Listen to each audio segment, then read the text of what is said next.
Hi, everybody. Welcome to another edition of The Great American Story. I'm Ron Hoon, and this is Jon Netzel. Jon is the creator of The Great American Story, and if you love history, you have found the right streaming show.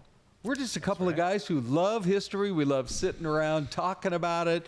Here we are in our virtual log cabin, and I got to say, Jon, look at that right behind me. And no fire today, Ron. Oh, in the really? fireplace. What's going on with the no fire? So do we run out of firewood, Jon? Maybe so. It's a sunny day. Look, it's not raining. It's not snowing. But we'll have to come up with some more backgrounds and different weather conditions. Yeah, we had so much fun last week. Hope you caught the episode on the early World's Fairs and some of the great stories behind them. And so the thing was, they were so big. They were so really massively successful. I mean, we're talking about tens of millions of people in the young days of our country who wanted to go and experience them. And this is pre-internet, Jon. If you wanted to learn about the world, you went to the library or you went to one of these things. That's it. And there were so many of them. I think that's kind of why this turned into a two-parter, right? I mean, there's so much to talk about. Right. You know, going back to the 19th century, and this episode we'll talk mostly the 20th century World's Fairs, which we had a lot of them in America, which is kind of cool. Yeah, I mean, we are the Great American Story. We are. We occasionally have touched on a few stories outside of the country, but I mean, let's start right in 1904, in the early 1900s, early 20th century. Yeah. It was called the Louisiana Purchase Exposition, and it happened where? St. Louis, Missouri. St. Louis. And it was the 100th anniversary of the Louisiana Purchase. Hence the name, right? Yes. Nearly 20 million people attended this. So you're talking about, no internet, hey, let's go to the fair. Right. It was 1904, turn of the century. It was really kind of a cool fair because it highlighted a lot of new innovation, new industry, and cultural advancements in the U.S. Things to come out of that. I did some digging of things that came out of the state fair, not state fair. Let's make a difference here. Multi-state. Right. So the electric typewriter, the wireless telephone. Believe it or not, the wireless telephone in 1904. Right. The X-ray machine, and probably most importantly, ice cream. The ice cream cone. And we have a whole list of all these different World's Fairs that you're going to hear about over the next half hour or so. To try to beat the ice cream cone is going to be tough, Jon. Hot dog?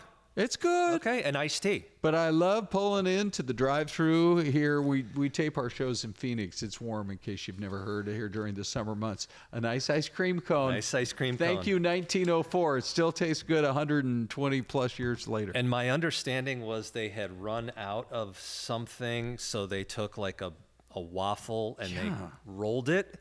Or they ran out of cups. I think it was they ran out of cups and they rolled a waffle. Yes. And hence the ice cream cone. One of the other things I ran across was that to this day, one of the most popular sodas, it wasn't invented there at the fair, but it had been invented just shortly before the fair, but it was really rolled out and introduced to America, Dr. Pepper. No kidding. Yes. Wow. So even to this day, when my wife sends me to the store and says, don't forget to get a 12-pack of Dr. Pepper diet, or I don't know, now they have all these different flavors, right? Yeah. But I mean, since 1904, and it was a massive success, just like the ice cream cone, Dr. Pepper. We could probably do a whole show just on Dr. Pepper. Who is Dr. Pepper, right? Right. That's cool stuff. Yeah. Yeah. Now, so good, huge success. And then we move on to 1933. Okay, but before we do that, Jon, a couple other things. You could possibly, look, we call them the way we see them here, and we know you guys appreciate us for our candor. Yeah. You could make an argument that it was the least successful of all the World's Fairs. Let's say the most poorly run. Maybe put it in that category. Yeah. For example, now, by the way, they did have some big names at the time. Here are some of the folks who showed up. Helen Keller, Thomas Edison, and the president at the time was none other than Teddy Roosevelt. But Jon, they had so many problems getting themselves ready for this World's Fair that it was delayed not by a week or a month. it was delayed by a year. Oh, no An kidding. entire year. So it was supposed to be the World's Fair of 1903. They really didn't get it off the ground until 1904. You know, it's funny you mentioned success. Yeah. Because I mean, they got a lot of visitors from that standpoint. a lot of visitors, but as I was doing some research in the modern era anyway, Yeah. very few of them were successful in terms of financially. Correct. Which is interesting. Yeah. I mean, you would think that these things would be just, boondoggles, man. Yes, right. But Trivia question for you. Which was the first World's Fair to actually turn a profit? That could be, I know you have a different one today. I think I know the answer to that one. Okay, yes? I think it was Seattle. You're exactly right. Yeah, They yeah. tried all of these for that whole length Yeah. of time, and it wasn't until 1962 they finally figured out how to make a dime or two. Look at that. Huh? Yeah. Well, Crazy, right? Okay, Yeah, so anyway, St. Louis, not only that, but then the other problem was on their peak days, their busiest days, the wait to get in at the main entrance. And remember, I've not been to St. Louis, but I hear their summer times are relatively hot and humid. Humid, yep.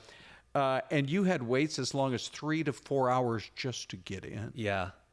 I guess things haven't changed. I mean, when you think about the modern amusement park, right? Right. You're waiting half a day just to get on some of these rides, right? Right. Yeah. Yeah. So, good stuff. Yeah. I mean, there were problems, that's for sure. Mm-hmm. It was controversial. One of the big exhibits was they reenacted battles of the Boer War. And people were like, this seems unusual. Yeah, maybe not overly interesting. I don't know. Maybe, I don't know. Kind of. Right.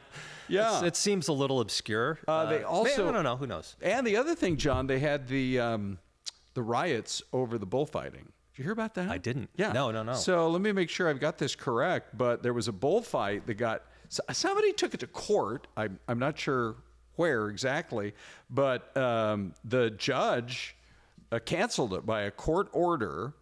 And people were really unhappy about it. They said there was basically a riot, and the arena that was supposed to be the rodeo grounds for the bullfighting, it got burned down. Oh, no kidding. So, I mean, there were issues.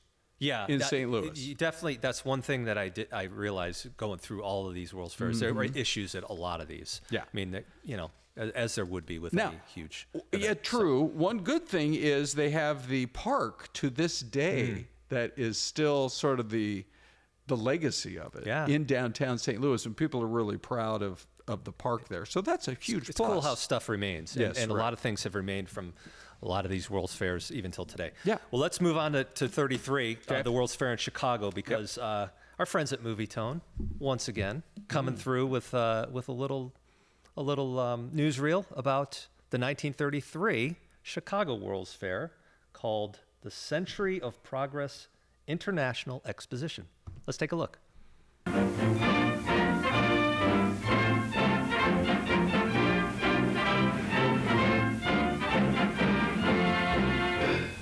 Here below you, ladies and gentlemen, you see the great Century of Progress Exposition grounds, the mecca of the world this summer. Chief among its thrills will be the sky ride running between these towers, the most breathtaking dip of death ever devised, the greatest show on earth, educational, instructive, and entertaining. Chicago is all het up about it, and they staged a fine parade down Michigan Boulevard for the inaugural ceremony.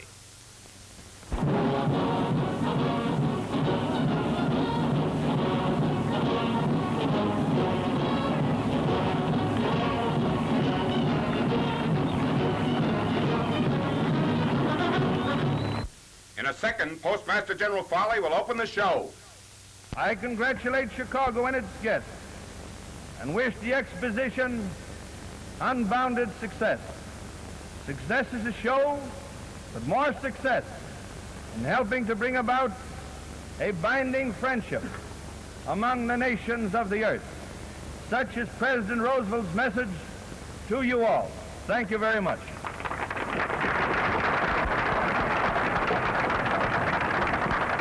Now the thousands of waiting patrons are admitted to the Avenue of Flags, and there's a midway, of course, just like at the Great Exposition of 1893. The Lindy Loop, big thriller of the show next to the Sky Ride. Boy, there's going to be plenty of fun here. The ceremonies were topped off by an electrical display unsurpassed to date anywhere. There's more kilowatts and amperes in them now Century of Progress lights than you'll ever see in a century. Okay, so movie tone coming through again, Always, John. always, yeah. Really neat stuff.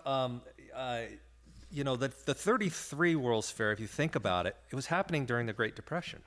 You know? Yes, right. So it gave people that break, that relief from, you know, the trouble in the world, or trouble in the U.S. at the time.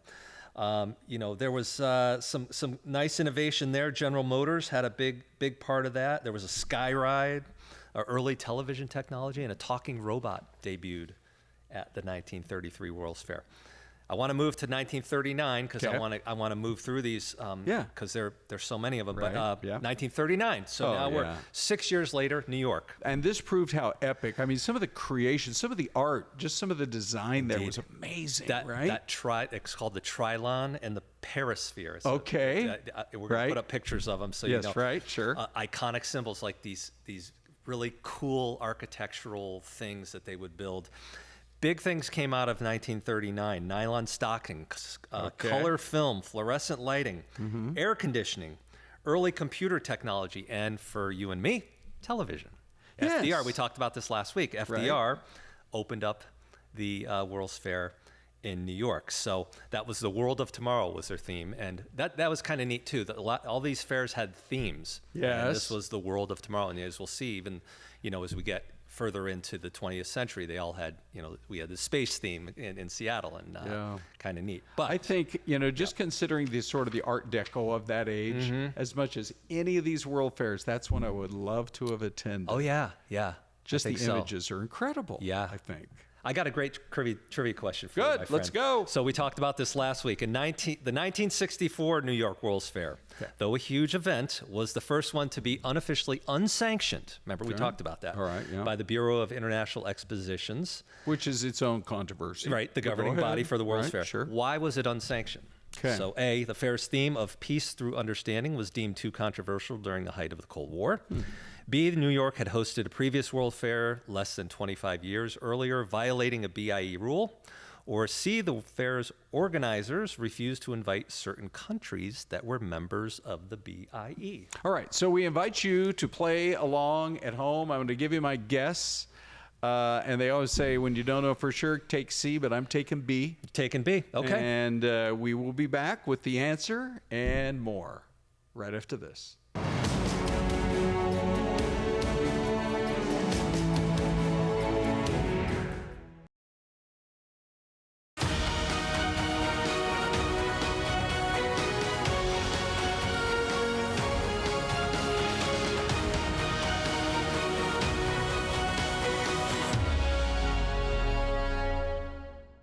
Welcome back to the Great American Story. So we are doing a countdown 250 to America's birthday, July 4th, 2026. And we're having a poll question that we want everybody to take part of. So I'm going to put up our YouTube poll address.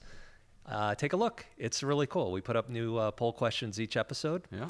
Get a lot of response, Ron. Yeah, we do. And this one's going to be a good one, too. So we're talking about presidents on Mount Rushmore. So we're doing rounds of presidents to see who we deem the champion. There you go. So, yeah, fun. Good and stuff. then we don't have any arrangements made right now to contact the folks up there about Rushmore, but No. we'll drop a note maybe. We're not lobbying them actively, but we'll see what happens. So let's get right to the answer of our trivia question today. The 1964 New York World's Fair, though a huge event, was one of the first to be officially unsanctioned by the Bureau of International Expositions, the governing body. Why was this? And you said? I said it was because they had already hosted one prior that was less than 25 years earlier.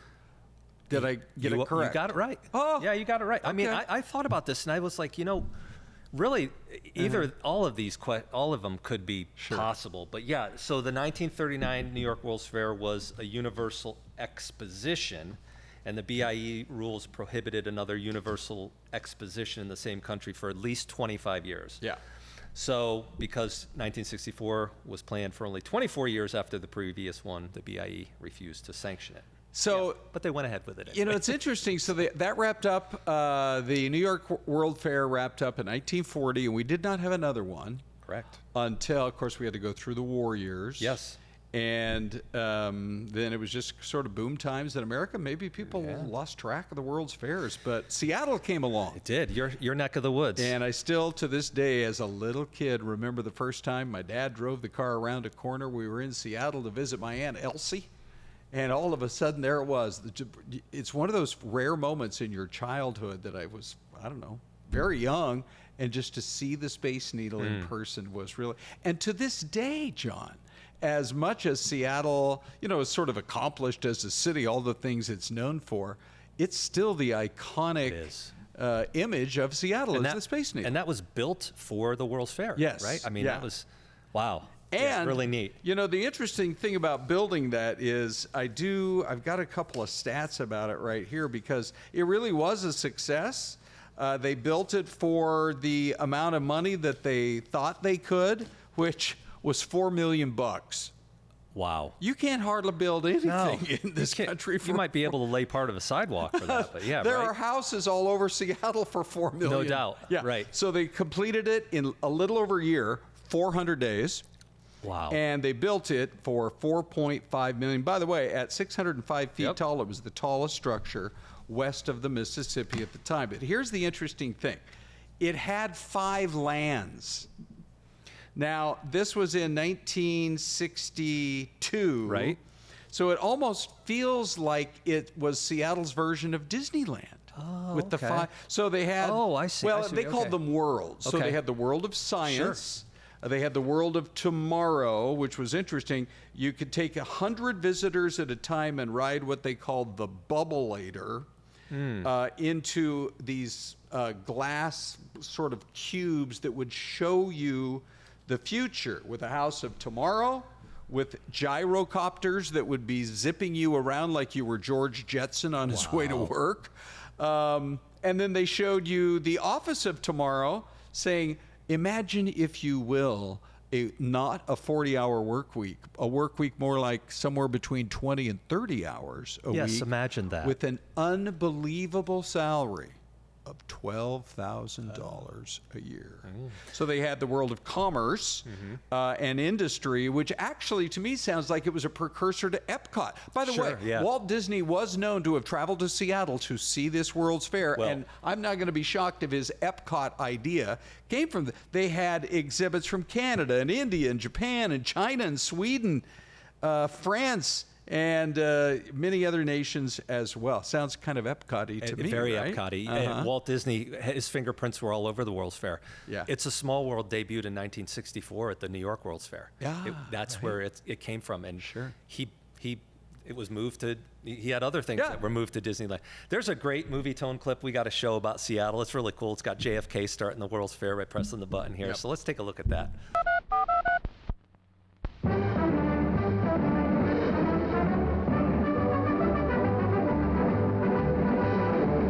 From a setup at Florida, President Kennedy, by remote control, officially opens the Seattle World's Fair with the touch of a button, bouncing a message off a remote star, which is relayed to the fair to set off the opening guns.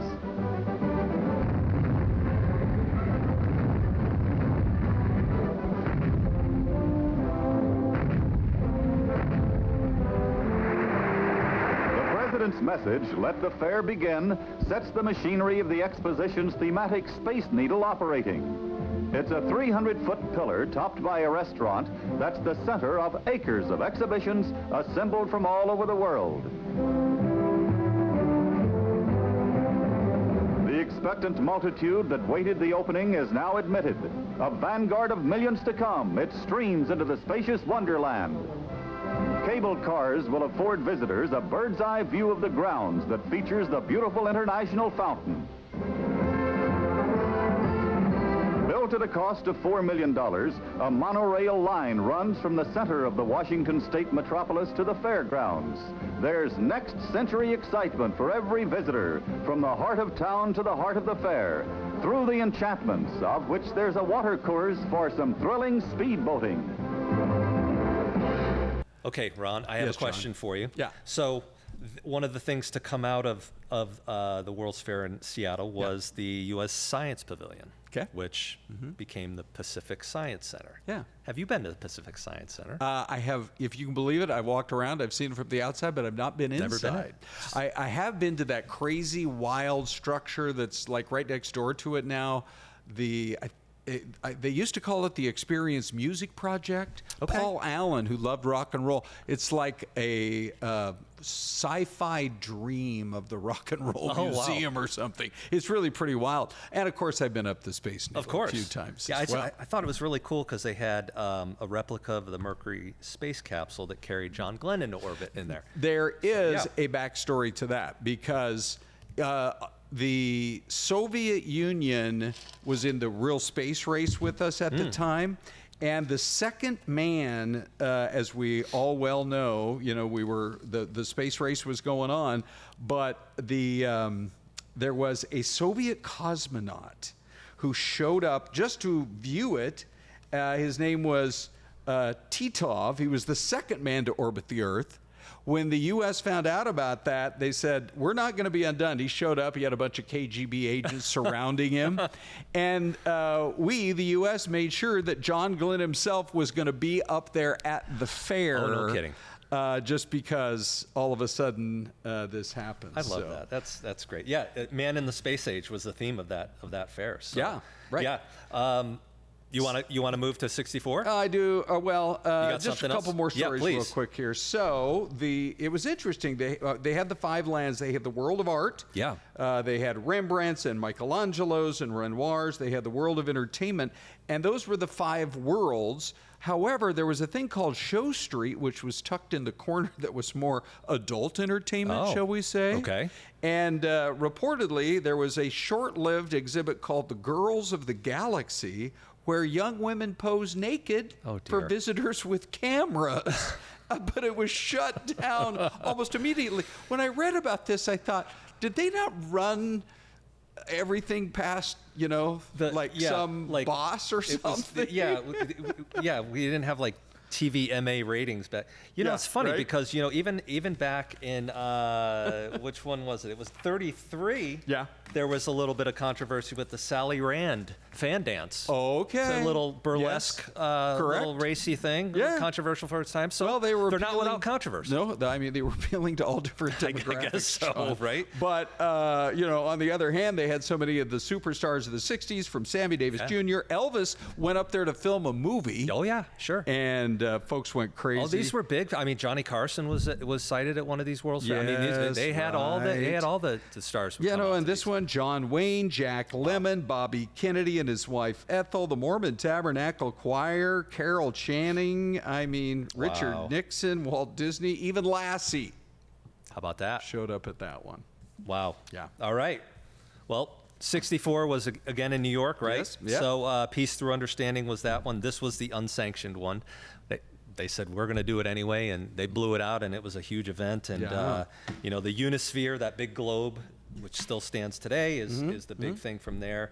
The Belgian waffle came out of that one. So hey, good, more good stuff. Maybe my favorite fair. Expo 74 was the one that I finally got to attend. It was in Spokane, and I lived just down the road in a town called Wenatchee. And it was interesting because there was a guy, the real promoter was a guy named King Cole, and he called up the guy who was really responsible for the Seattle World's Fair and said, are we crazy in a smaller city like Spokane to think that we can host one of these world fairs? And the guy said no. I mean, Seattle in the 50s is kind of where Spokane is now. In the 70s, you guys can pull it off. So this King Cole, they went to Paris. The folks there were like, if you guys in that little city think you can pull it off, go for it. They sanctioned that one. Yeah. And this King Cole, who really was the man who brought it all to life, the U.S. committed with a pavilion, and he said, well, then I got to start getting some other countries. He didn't go to a little country. He went right to number 2 at the time, the Soviet Union. Oh, wow. And they said yes, despite the fact that we were in the height of the Cold War there and everything else. I remember walking into that, and I almost felt like, well, this is very kind of mysterious, right? Sure. I mean, the Soviet 70s. Union, that was our mortal enemy. They absolutely. Yeah. Did you make it to the first IMAX movie? Yes. You went to it? Yeah. Oh, how cool. And I got a coworker here at the TV station who also attended. He was a little bit younger than me at the time, but it was almost like that concept of soaring over California. Nice. Where you feel the movement.